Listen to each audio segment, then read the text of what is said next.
我最后问你一个问题：你到底还爱不爱我？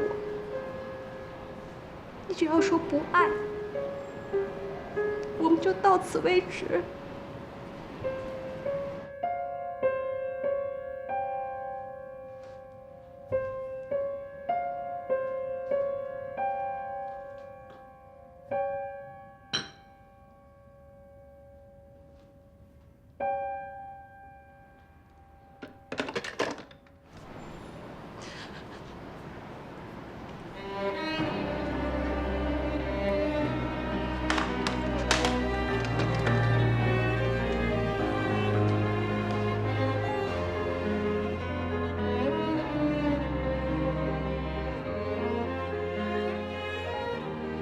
Everything will be fine. Trust me.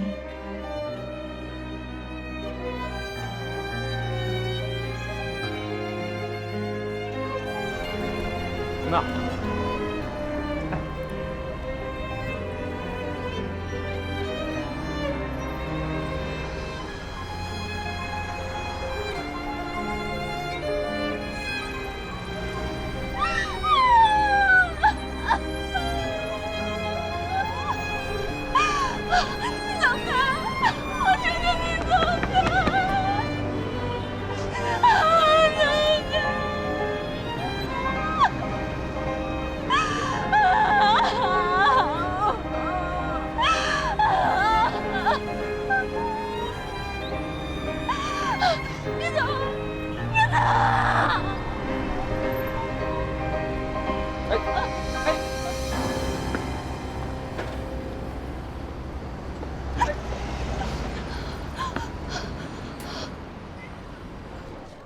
慢走。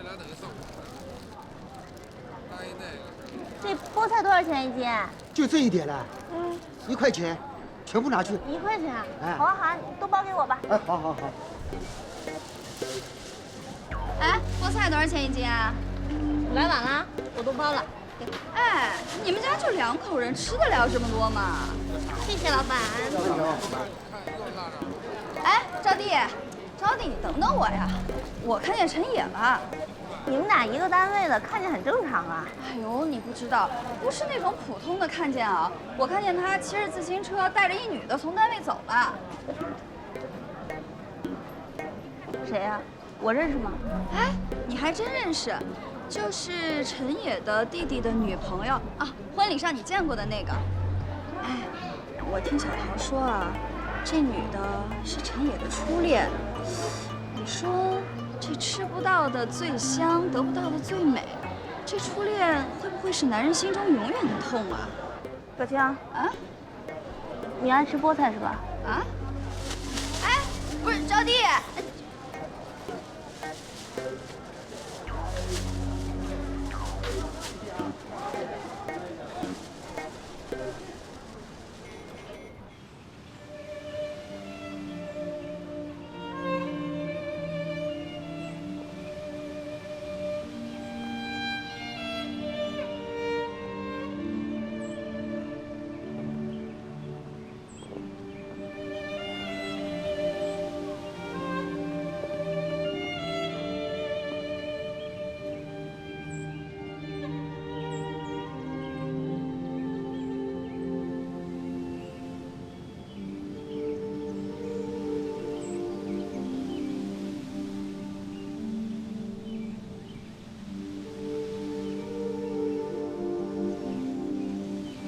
妈，回去吧。我想一个人待一会儿，你先回去吧。陈坤他说的不一定都是真的，回头我再问问他嘛，万一还有什么别的事儿呢？你别太难受啊。真的打算就这么结束了？连面都不见，一封信都没有。如果今天不是我给你到电话局，我连他的声音我都听不见了。我不明白，我跟他的感情在他眼里算什么？不管你们最后怎么解决，今天这事儿确实是陈坤不地道，我替他跟你道个歉啊。你为什么要替他向我道歉？啊？你是你，他是他，你以为你是哥哥就可以负责吗？包办他的一切吗？啊？你可以分享他的喜怒哀乐，你可以承担他的人生吗？你有什么资格替他向我道歉？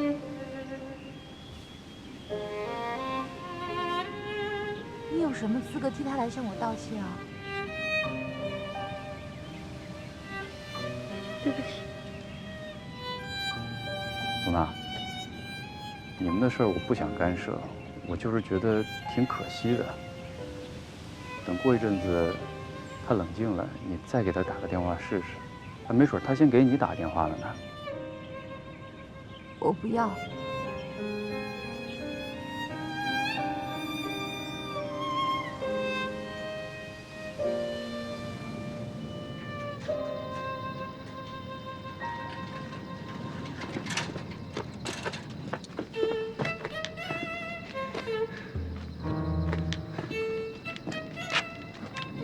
这么晚回来啊？去哪儿了？没去哪儿啊？你可以说谎。葛谦已经告诉我了，你是5点半下班的。现在已经8点钟了，这150分钟你是和苏娜在一块儿的，对不对？陈野，是不是我平常管你管得太松了呀？你的以前我不干涉，但是从现在开始，从这1分钟开始，不允许你跟苏娜再单独见面。答应我呀！答应你，我答应你，我答应你。反正事情就是这样，以后啊，他俩可能也就没什么关系了，我也不会再见苏娜了，你放心了吧？我跟你说，陈坤，他特别缺德，你知道吗？他就是现实中的陈世美。受不了，他气死人吗？他怎么可以让你去跟苏娜说分手啊？他怎么想出来的？还好啊，他们俩今天把话给说开了，否则我还不知道怎么开这口呢。不知道怎么开口，你还真跟苏娜讲啊？不行啊，让陈坤自己滚回来，从美国回来，跪下来给苏娜道歉。苏娜现在得多难受啊！这分手又不是感冒，还能1天就好啊？要不你去看看苏娜吧，你去安慰安慰她，跟她好好说一说。哦，对了，我最近看了一本书，我觉得说的特别有道理，我给你念一念啊。你看三毛就说过，爱从来就是一件千回百转的事，不曾被离弃，不曾受伤害，怎懂得爱人，对不对？我不行，三毛刚刚过世啊，这样会不会让苏娜有那种不好的联想？不行，要么，哎，这个可以。苏格拉底曾经说过，怎么了？你笑什么？你不是不让我见苏娜吗？啊，这不特殊情况吗？但是你跟她见面必须得跟我报备。公私分明，我老婆是个做大事的人。不过只限你跟苏娜说陈坤的事情，别的事情一概不许提。放心吧，来，老婆嘴儿一个。嘴什么嘴儿啊？话没说完呢，还有很重要的事情要跟你说。不是我还有什么事？我150分钟干什么？我全都给你交代了。以后你的自行车只许带我一个人。行，老婆放心吧，以后只带你一个人。但老婆以后千万不敢放那么多辣了啊！这个你要不自己试一下？这个不是想吃下饭吗？让你多吃点饭。行，喝点水。行，我那个自行车不带别人，只带你。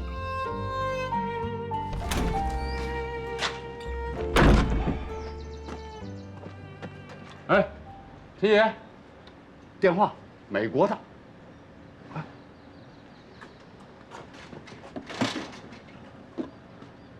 喂。妈说打这个电话能找到你。你跟苏娜分手的事情，跟爸妈坦白了？还没有。等过段时间有机会再说吧。得了吧，之前你就说找机会跟爸妈坦白苏娜的身份啊，我当时还真以为你为大局考虑，搞了半天我才明白，什么机会啊，是借口。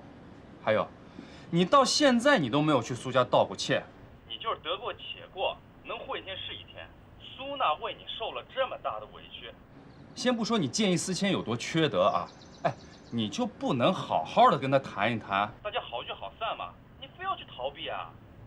陈烨，我觉得我说了你也不相信。我做出这样的决定，我的痛苦一点不比他少。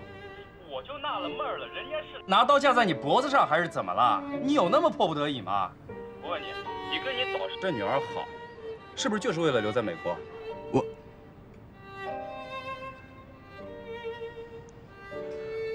我导师是一个重点科研项目小组的负责人，能够参加这个小组，完成这项研究，可以说是我毕生的心愿。但是完成这项研究所花费的时间跟精力完全无法估量，目前也只有美国的科技力量才能够完成这项实验。所以一张绿卡对我来说是一种保障。陈坤，你太自私了，你知道吧？我既然做了这个决定，就已经准备好面对一切职责。我今天给你打电话是想拜托你一件事情，你帮我去看看苏娜。她从小没受过什么挫折，我怕她想不开。你别把你自己说的那么高尚。还有，你的事别往我身上推，你的烂摊子我收拾不了。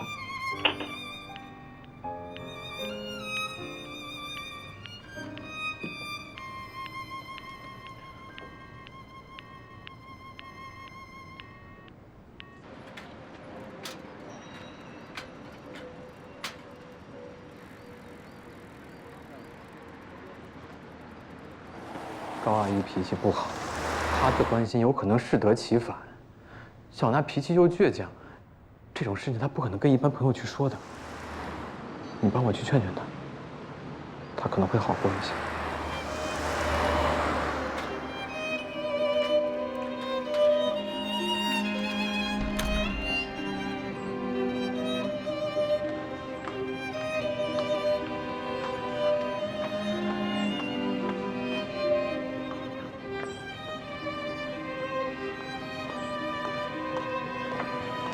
大哥，陈烨，你们要出远门啊？哦，小娜他们出版社在南京办了个分社，缺人手，就把她借调1年。我们去车站送她过去。哥，我先上车了。行，走了，陈烨。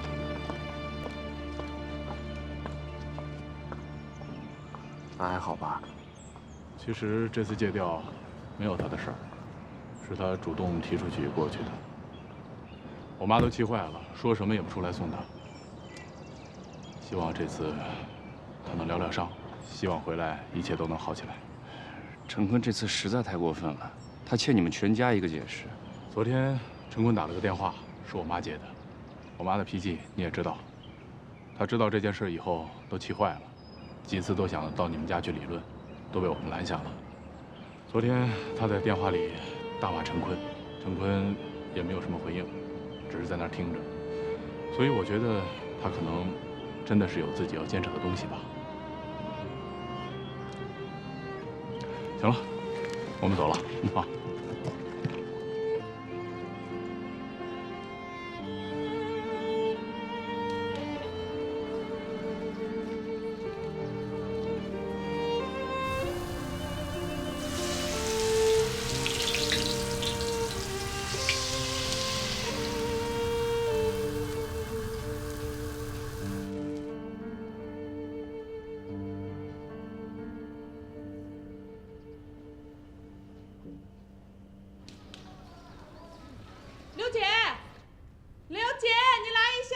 木香，阳台。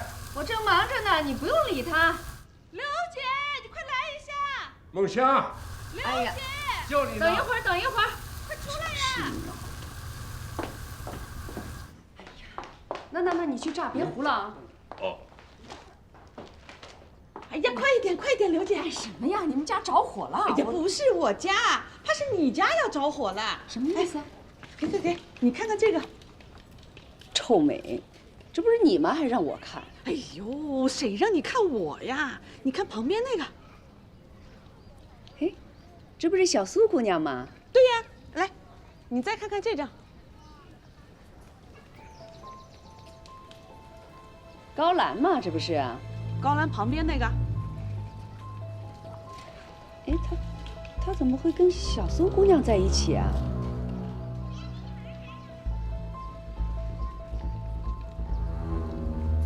会吧？我这个人啊，没有别的本事啊，就一个过目不忘。我第一次啊看到这个小苏姑娘，我就觉得她面熟，我就觉得她像苏家老二。我跟你们家陈也说了，可你们家陈也说不是她。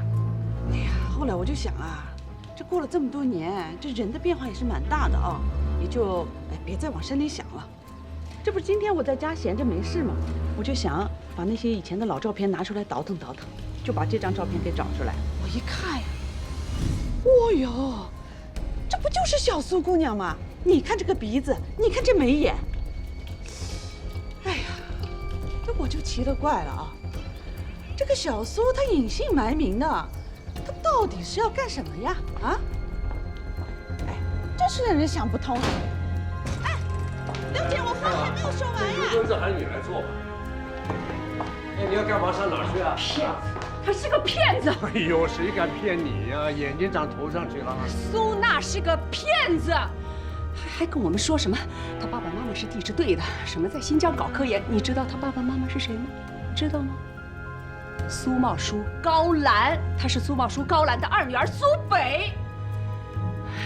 没想到吧？我真的是没想到。你看高兰可以吧？她自己斗不过我们，她派她女儿来想毁我儿子。我去找她。哎，干什么呀？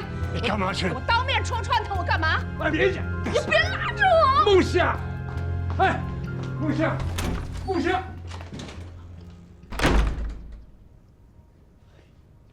坏事儿！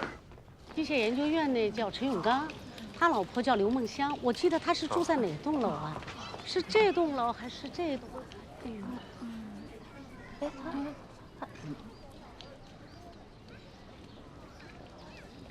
啊，刘梦香啊，真是冤家路窄呀！赶紧吧，赶紧让你那混蛋儿子陈坤从美国给我滚回来！我正要找你呢，送上门来了。刘梦香啊，这么多年你一直在背后诋毁我。我都忍了，可你还是不依不饶，居然让你的混蛋儿子来勾引我的女儿，然后再抛弃她，你什么意思？有什么仇你冲我来，你别伤害下一代，明白吗？真是恶人先告状，明明是你女儿勾引我儿子，看我儿子在美国留学，前途远大，想把女儿塞给我儿子，做梦吧你！闭嘴吧你！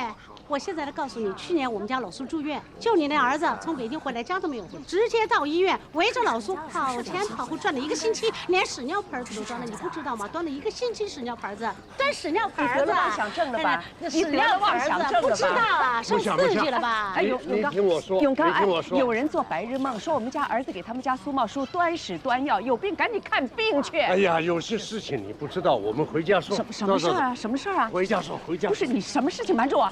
行了行了。别揣着明白装糊涂了，自己老公儿子都知道的事情，你能不知道吗？哎呦，看来你这个业余演员比我这专业的还会演戏啊！刚刚唱完《穆桂英挂帅》，你又接着唱《窦娥冤》，哎呦，只可惜呀，他就唱了个黄腔走板，离题千里。问你刘梦香，你是不是嫌拆散陈娟苏南不够，你还想接着往下拆？你不往下拆，你难受是吧？你不怕遭报应？有你这么当妈的吗？就是你，没人这么当妈的。你要拆多少对呀？你总是2句你梦香，回家跟你说，走吧走吧。高兰。高兰，是我们错了啊！我向你赔个不是。事情是这样的，2个孩子，怕你们2个都接受不了，所以2头都瞒着呢。苏娜的确到过我们家，但她没说她自己的真实身份。陈坤也没跟我们说实话，这个事儿我是才知道。梦香不清楚。真的不清楚，我的女儿绝对不可能骗我，绝不可能的。大家评评理吧，可能你们都听糊涂了。是这样的，就他那混蛋儿子陈坤，以谈恋爱的名义追求我的女儿。什么情况？我回家跟你详细。什么情况？回家跟你详细说说。这刺激多大呀！他现在不愿在家待了，跟单位申请跑南京去了。我就这么一个女儿啊，独生女儿，她从来没离开过家门这么远。你说是不是他儿子害的？肯定是他儿子害的嘛！大家评评理，是不是他儿子害的？就你儿子陈坤害的，你儿子陈坤害的。造谣，就你儿子下作，谁下作？就你儿子下，还下作呢你？你要干嘛要打是吗？谁那么大你啊我怕你，我他妈早就向我儿子出气，你别等着，别等着！妈，哎呀！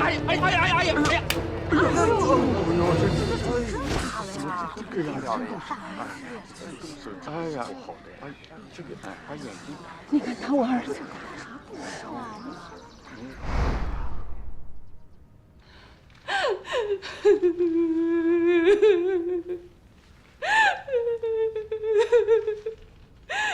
我在这个家辛辛苦苦的30年，忙里忙外的，拉扯完大的，拉扯小的，现在反而成了一个外人了。你们什么事都不告诉我，我像个傻子一样，让人家高来看笑话。不是妈，我们还不是怕你生气上火吗？我能不上火吗？你们老的小的都不让我省心。永刚，这么大的事情你都瞒着我，他们小的气我，你也想活活的把我气死啊！这事儿吧，说到底是陈坤犯的错，你也别怪老爸了。我们陈坤那么单纯，就是那个小妖精，花言巧语的把他给蒙骗了。现在说人家小妖精，当初说人家知书达理，比我们招娣还好100倍。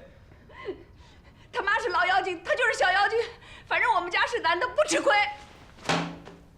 将来他要吃大亏。陈坤在感情生活上是一片空白，年轻人犯错误，老天爷也会原谅。可老天爷叫他自私自利，忘恩负义了吗？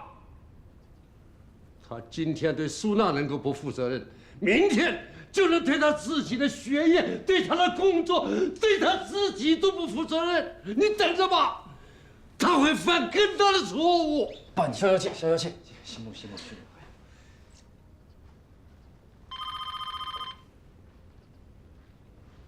站住！给我坐下！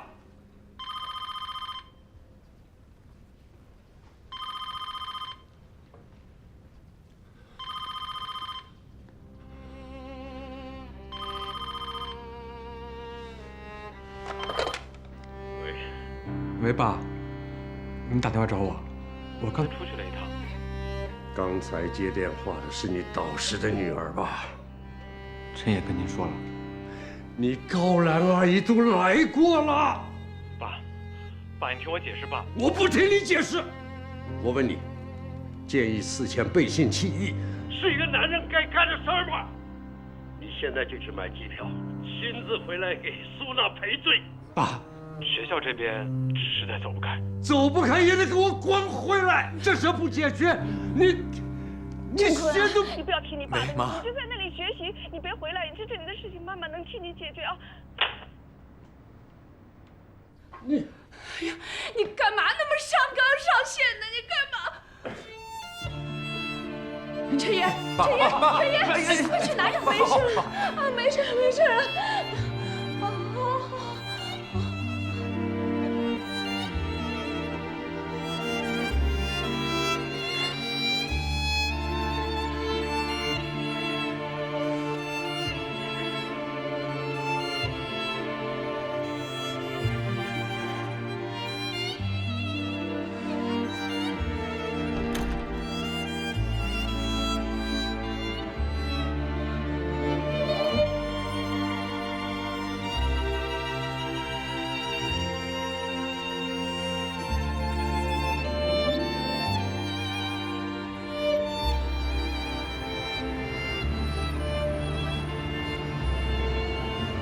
苏娜，你们的事儿我不想干涉，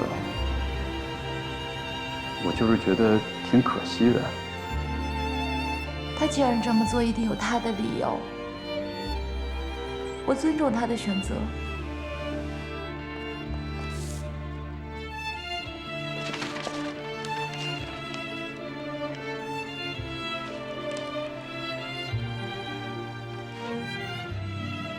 以前我觉得我挺了解他的，我知道他身上有几块胎记，知道他吃茴香胳膊肘会过敏，知道他大考前睡觉肯定会磨牙。但是今天这么看来，我还确实不太了解他。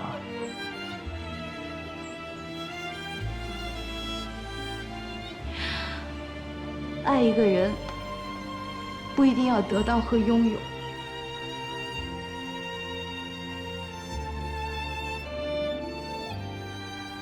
只要他过得幸福和快乐，不是吗？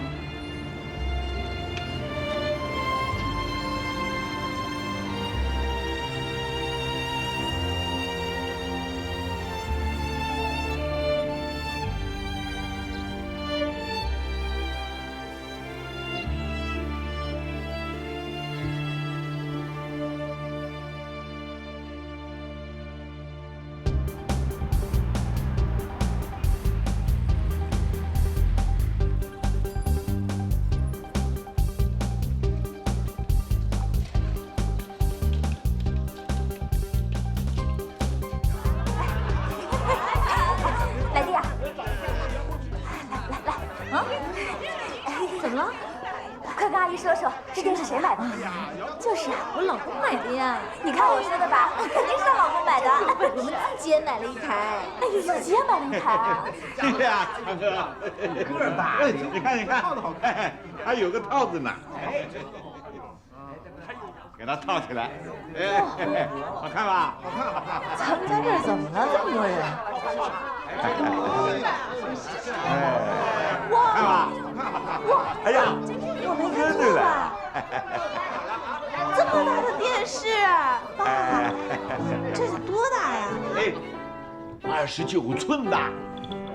爸，比咱们家之前那个大了有1倍吧？那当然了。这你买的？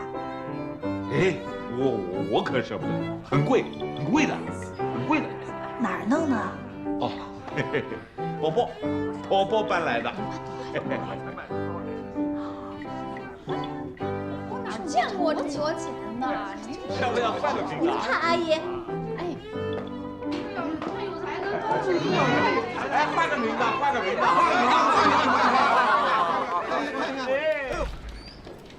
出去坐会儿呢。里面人太多了，吵死我了都快。怎么样啊，这彩电？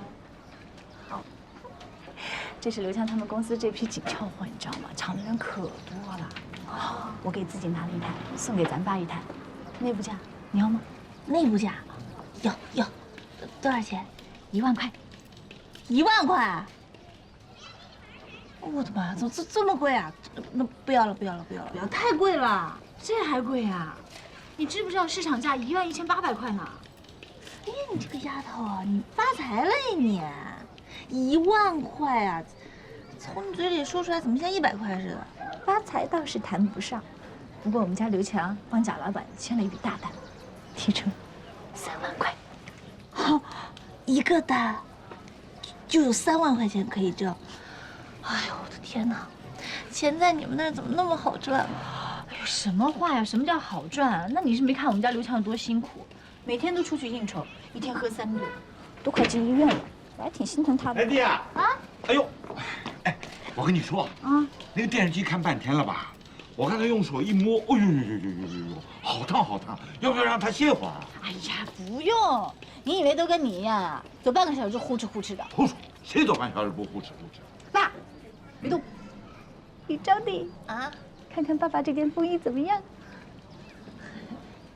时髦吗？时髦，有点像那个神探亨特。啊，别动，你可以保持沉默。你说的一切都将成为呈堂证供，变成属虚构。帅吧？英国货，正宗巴巴里的风衣，喜不喜欢？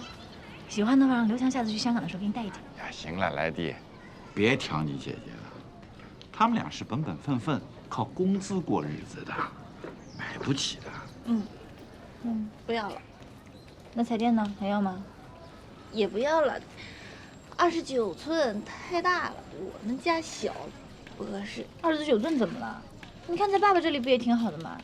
你们家小，那就放近一点嘛，跟看电影一样，不更好啊？太近了，那个大电视它亮啊，晕。这个人真是一会儿一变。别在这儿风口待着了，赶紧进去吧。哎呀，你管的好多呀！谁要管你呀？我管的是他。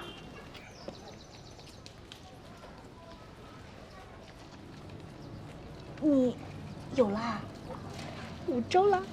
都5周了，你行啊！你偷偷摸摸的肚子里藏个人，居然不告诉我。哎呀，我也是昨天才知道的。昨天也不行，今天请我吃饭。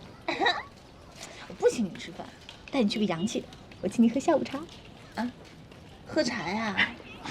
爸爸请你吃饭，赶紧进。啊！走了，慢点。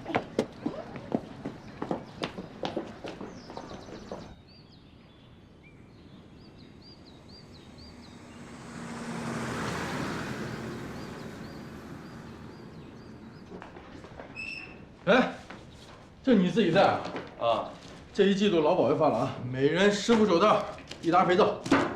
又发肥皂啊？这不能发2瓶洗发水啊？跟我说了条吗？找工会反映的。哎，你挂过信？嘿，谁寄来的？没写。什么没写？我都看着了啊，上面写着“托你的福”。哎，考多少分？拆看看。你再说。哎，看什么？看看问小观众。好，我拆。好奇心那么强呢？老母鸡都抱了半年我，那不得看看它下什么蛋啊？你才下蛋呢。考哪？这分吧？哟，可以啊，60分，及格了啊！及格什么呀？满分677，这还差得远呢。这次美国估计去不成了。哎，没事儿，这60分是到不了美国，那柬埔寨肯定能到吧？也算出国了啊！继续努力，你早日冲出亚洲，走向世界。我们亚洲。你说1年前哈，点个10块钱的咖啡得坐1下午，哎，我觉得不划算。没多长时间我就扬眉吐气了。知道你有福气。哎，你都结婚1年多了，怎么一点动静都没有啊？你打算什么时候要孩子啊？我才不着急呢。一想到生完孩子，整个身材就变形了，睡觉睡到一半还得起床给孩子喂奶，我的头就2个大。你变8个大你也得生啊！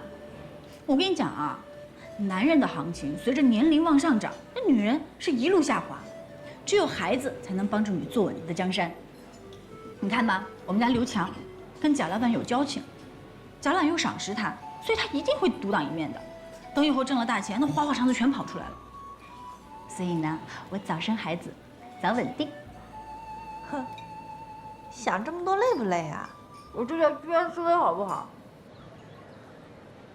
哼，那个彩电有没有可能便宜点？你又想要了？我想我们家那个小黑实在是太小了，还是大的好。那我让刘强问一下贾老板吧。你别说是我要啊，要不然麻烦事又来了。你这才活得累呢，又想占便宜又要装清高。哦，那怎么啦？买个小白菜还要货比3家呢，更何况是一个那么贵的彩电。哎，老公，这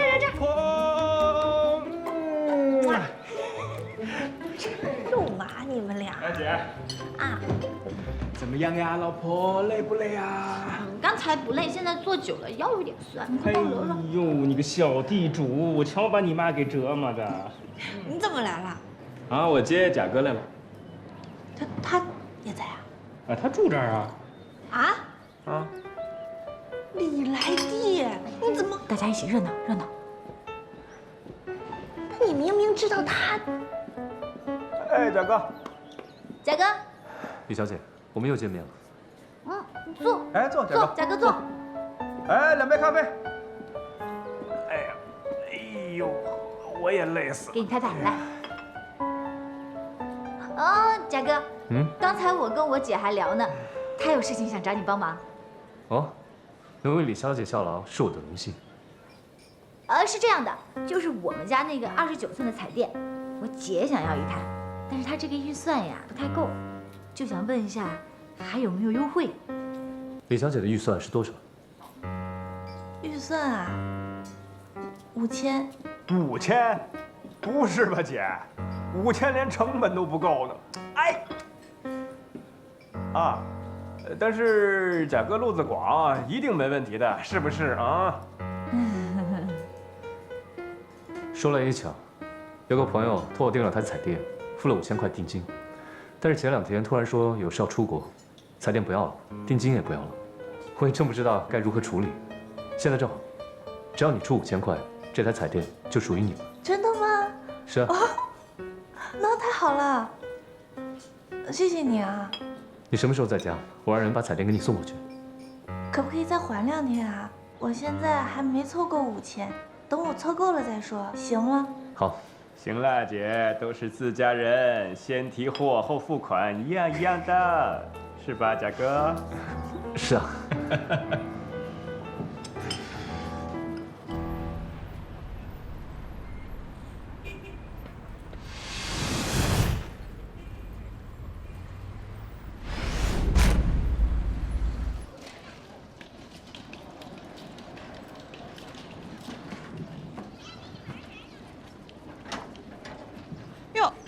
陈爷，哎，红姨，哎，你妈没事了吧？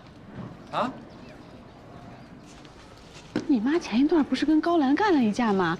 我们可都看见了。嘿，这是好事不出门，坏事传千里啊！你千万别在她面前再提这事儿了啊！谁说的？那好事也能传千里。你妈说啊，你的托福考得不错，你也要去美国了。我妈说的。可不嘛，她到处给我们宣传。哎呀，说我儿子那叫笨鸟先飞，自学成才，哎呦，争气着呢。不是我妈说是不错，我考的一般。啊？怎么又考得一般了？你妈可说分可高了。不高，您先忙，我先上去了。哎，嘿，这刘梦香，真能吹牛。我就喜欢你们单位的肥皂，质量好，用到多小都不会变软。你把你用不完的肥皂都拿回家来，我每天洗洗涮涮，我一点不嫌多。我手套也给你留下了，好，反正家里还有囤货。没事，我先走了。哎，前楼的张大牛，他考托福的成绩都寄到家来了，你的怎么还没消息啊？妈，我的事儿你别在外面瞎嚷嚷。我刚来的时候被红姨在楼底下拦住，问了半天呢。什么叫瞎嚷嚷？你考得好，我高兴啊。谁说我考得好啊？你还不承认？你跟招娣说的，招娣告诉我的。哎呦我的妈呀！哎，我也就是考完之后随嘴那么一说，你怎么什么都信呢？你是我的儿子，我不信你信谁啊？你到底考多少分？我是不是吹牛吹早了？嘿嘿，要不怎么说知子莫若母呢？别贫嘴了，你到底考多少分？你吹了多少分？600，差不多。差不多不就行了嘛？是，差一点，差个0。60啊！哎，这就对了，这才是我的大儿子。我说怎么会突然基因突变成天才了？我考60分就不错了，我才学了几个月，对不对？你看我当时在学校的时候，我也就考60分，我起码没退步。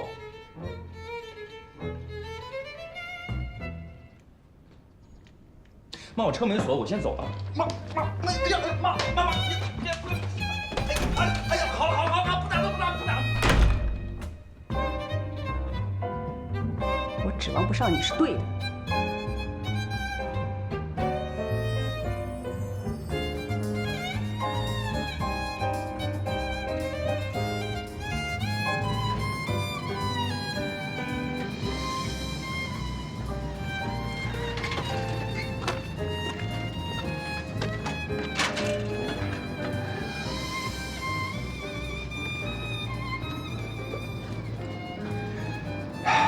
酒壮怂人胆，朋友，靠你了。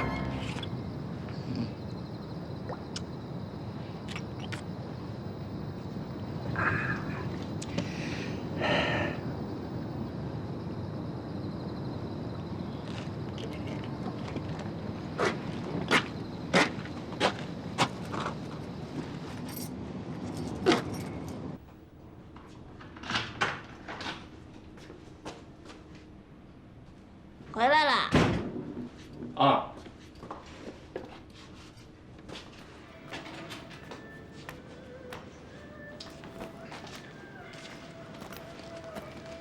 还是那个盐帮帮主陈怀秀吗？老公，你喝酒了？啊。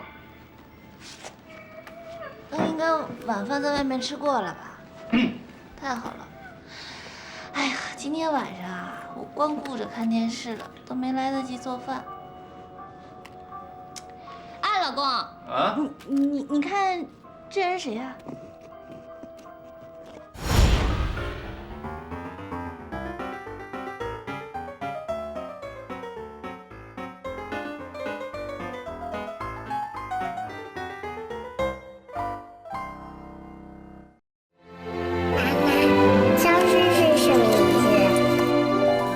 就是没有的意思。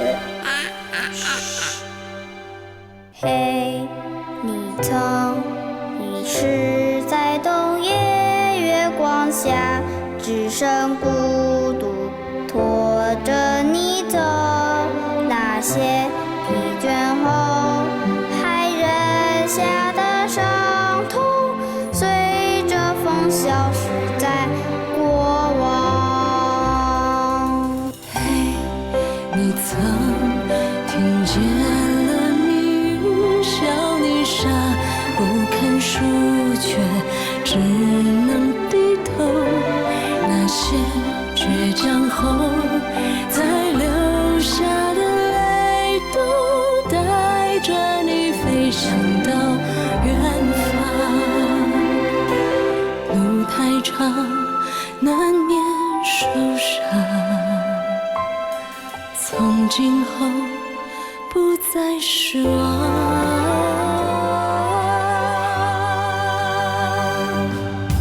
若你能看得见我如今的目光，不彷徨。哦，若你能听见我歌唱，像轻抚你手的伤，别害怕。哦，你会相信月光终会照亮你要去的地方。